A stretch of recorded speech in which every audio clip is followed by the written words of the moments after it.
They say betrayal doesn't come from enemies. And I can tell you that's the truth. Betrayal doesn't scream or announce itself with fanfare. It has soft hands. Familiar. Warm. It feels like someone you used to love wrapping their arms around you, until you realize those arms are tightening, slowly, around your throat. I was standing in the kitchen, the one I built with my own hands.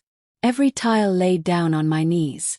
Tiles she picked out herself, ones she now complains about like I forced them on her. My palms still smelled like sawdust from the garage. I'd been fixing a cabinet door she slammed last week. That's when she said it. Flat voice. A smirk on her lips like this was all some twisted inside joke. Listen to me. If you file for divorce, I'll leave you with nothing.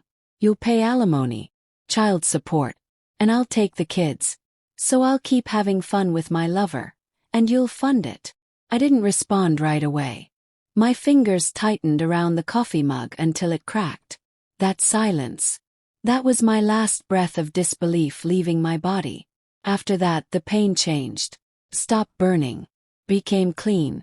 Precise. Like a scalpel. You think I'll tolerate and support you in this lifestyle? Each word from me was a shard of broken glass. She laughed. Not nervously. Not even out of guilt. She laughed like she'd already won. You have no other choice. Let me tell you something about choice. It's not always loud. Sometimes it's the quiet click of a locked drawer. Sometimes it's the breath you hold at 3 a.m. Sometimes it's the knowledge of what they don't know yet. The signs had always been there. The late nights. The so-called girls' weekends, where she came home smelling like cologne that didn't belong to me, and didn't care if I noticed. The way she stopped seeing me. I wasn't her husband anymore. I was a chair, shelf, a fixture in her house, not her life. And I tried. God, I tried. To be what she needed. A husband, father, builder, provider. I carved my soul into the beams of that house. And to her I was just part of the decor. Useful, unmoving, replaceable. But it wasn't the affair that finally broke me. It was the arrogance. The way she believed she could destroy me, and I'd hold the door open for her while she did it. She misjudged me. She thought my silence was weakness. But silence is a weapon if you know how to hold it. I didn't yell.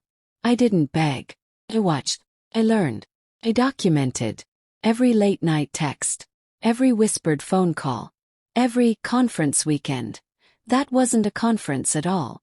Her lover. He was real. And worse, he had a criminal record. Possession.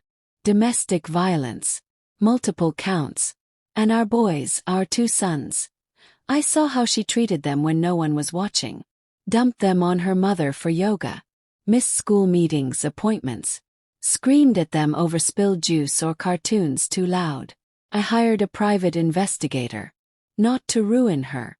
Just to let the truth speak for itself. Facts don't lie. They just wait to be noticed. 3 weeks later, I invited her to dinner. Candles. Our wedding song playing low in the background. She thought it was a date. She dressed up. Probably thought I was folding, trying to win her back. Halfway through the meal, I slid a manila envelope across the table. "What's this?" she asked. "Everything," I said. "Every lie. Every betrayal. Every night you thought I was asleep." She flipped through the pages. Photos, texts, reports. Her face didn't fall. Crumbled. Bit by bit. Confidence draining like sand through a sieve. "This isn't what you think. Save it." No shouting. Just silence. The kind that swallows a whole room. Then came what she never saw coming. Filed first. Not just for divorce, for full custody. I had evidence. Of her threats. Of her neglect. Of the man she invited into their lives. I had witnesses. Neighbors, teachers, even her own mother.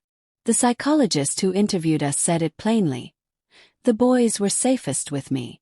She tried to spin it. Tried to cry. Told the court I was controlling. That she felt unsafe. But the judge wasn't blind. Neither were the experts.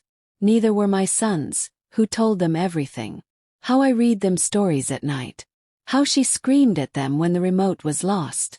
How her boyfriend punched a wall near their heads. The ruling came down swift and merciless. Full legal and physical custody to me. Supervised visits for her. She lost it. Screamed. Cursed. Said I'd ruined her life. I didn't respond. I just took my son's hands and walked out. The fallout came slow. She tried to appeal.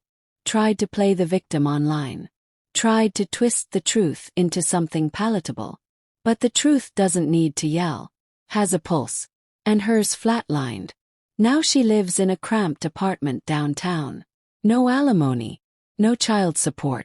Her lover left 2 months in. She works part-time at a job she hates. She sees the boys twice a month. Under supervision. They don't ask about her much anymore. As for me, I breathe differently now. Not because I'm free of her, but because I never let her define me. She thought I had no choice. She forgot the man who waits in silence is not weak. He is calculating. And when he moves, it's final. I still live in that house. The one I built. But now it's filled with laughter. My sons race down the hallway. Cook without walking on eggshells. I sleep without wondering who she's texting. And sometimes late at night I stand by the window. Coffee in hand, the one she used to hate, and I say to myself, she thought I had no choice. But she was never mine to lose. I was hers. And she lost.